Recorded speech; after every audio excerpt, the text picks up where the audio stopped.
When whiskey's for a good cause, you've simply got to pick up a bottle, don't you? Hi there, my name is Lewis and welcome to the Neckpour, the whiskey review channel, where I give you my thoughts and opinions from the Neckpour all the way down to the Dregs. You join me here today for the Neckpour, the pretty special bottle.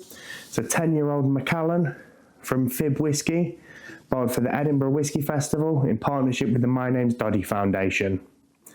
This is the third one that they've done. For the third year in a row, and I have actually picked up the previous bottle. I only had a dregs of this, so this was right when I was starting my channel, so apologies for the terrible sound quality, but that's just up there if you want to go and see it. But yeah, this is, as I say, a 10-year-old Macallan that's been matured in a bourbon barrel, first fill, and then finished in a refill Oloroso hogshead.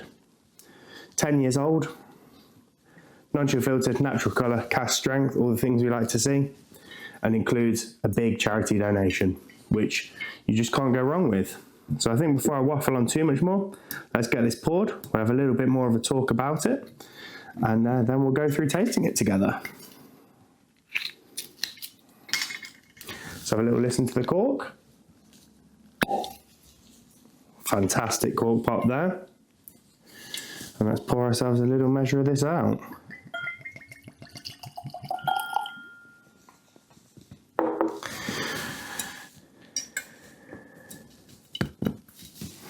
So being a Macallan, it is one of those distilleries that is hugely hyped within the kind of non-whiskey world. However, given my budget, I've only ever tried their sort of core range 40% releases, and I've never been that impressed. However, this is my first indie Macallan, so I'm really excited to see what it brings. And yeah, just in terms of the charity aspect of this, every purchase included a £20 donation to the My Name’5 Doddie Foundation. I think given that this year was a year with the Lines tour, hence the infamous mistaken identity moment on the label, I think it is really important to remember Doddie and what he gave, and especially poignant to myself as kind of my childhood hero, Lewis Moody, was also diagnosed this year with the terrible disease.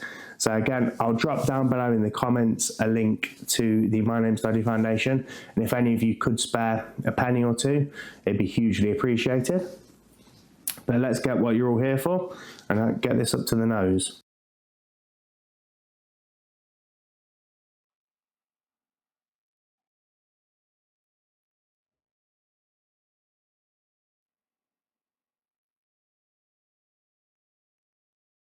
Straight away on the nose, there's absolutely loads of caramel there.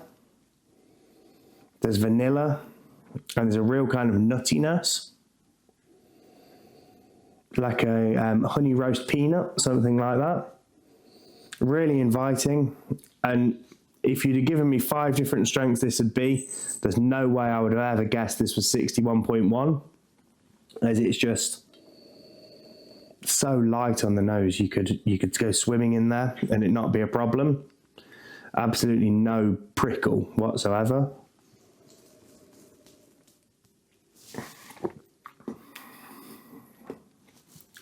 Moving on to the palate, there is a little hint of that alcohol there, and I think when I go back for a second sip, that might dissipate somewhat.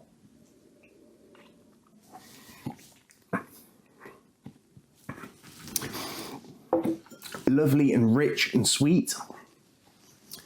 That sherry finish has added a real nice kind of undertone spiciness to it, and there's still a lovely creamy, sweet, but kind of big and powerful and meaty sort of spirit that rides through all of that on the palate.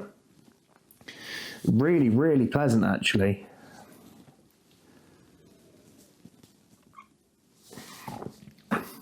Heaps of butterscotch,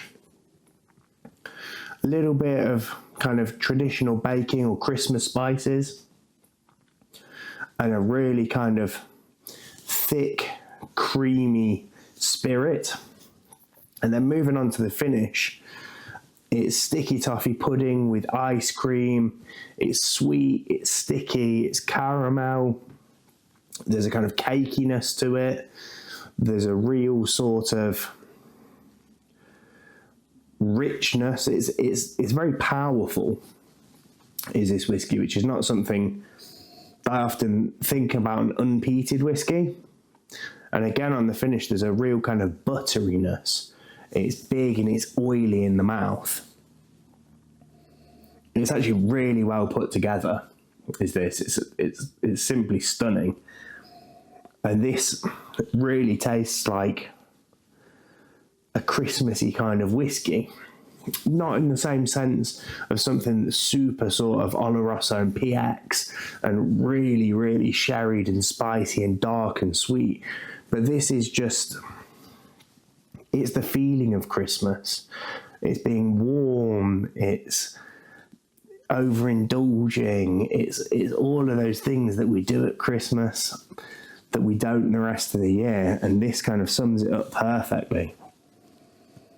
I'm actually blown away by this whiskey, for one, and by the comparison of this to the kind of Macallan 10, Macallan 12s I've tried in the past, because this is just light years apart. It's simply stunning.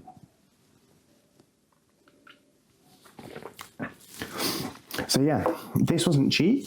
It was £100. However, 20 of that was a direct charity donation. So it's effectively £80. And for that, you're getting a heck of a lot of whiskey here. And again, it's something that means something. It means something more than just whiskey. You know, it's people coming together. I know they sold this out, so that's another £2,000 that's gone to charity. And sometimes those things are slightly more important than what's in the bottle.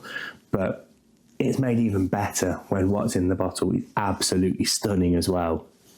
So yeah, I'm absolutely delighted with that. I think this may well be the Dram that I have possibly on Christmas Day. And yeah, again, I would just like to say, if any of you could spare anything, down in the comments below, I'll link the charity, and any donations will be hugely appreciated. But other than that, before I carry just waffling on, I'd just like to say thank you all so much for joining me here today. It really does mean a lot to me. And yeah, please do join me again for another episode of the Neckpour, the Dregs, or just my thoughts and opinions on whiskey. But in the meantime, hit the like button if you've enjoyed the content. Drop me a comment below if you've got thoughts on this particular bottle of whiskey, any other indie Macallans I should keep my eye out for, or if there's just a bottle you'd like to see me review. And if you've really enjoyed the content, hit the subscribe and the notification bell so you're notified next time I post. But until the next time, I'd just like to say cheers, Salancha, and I'll see you again.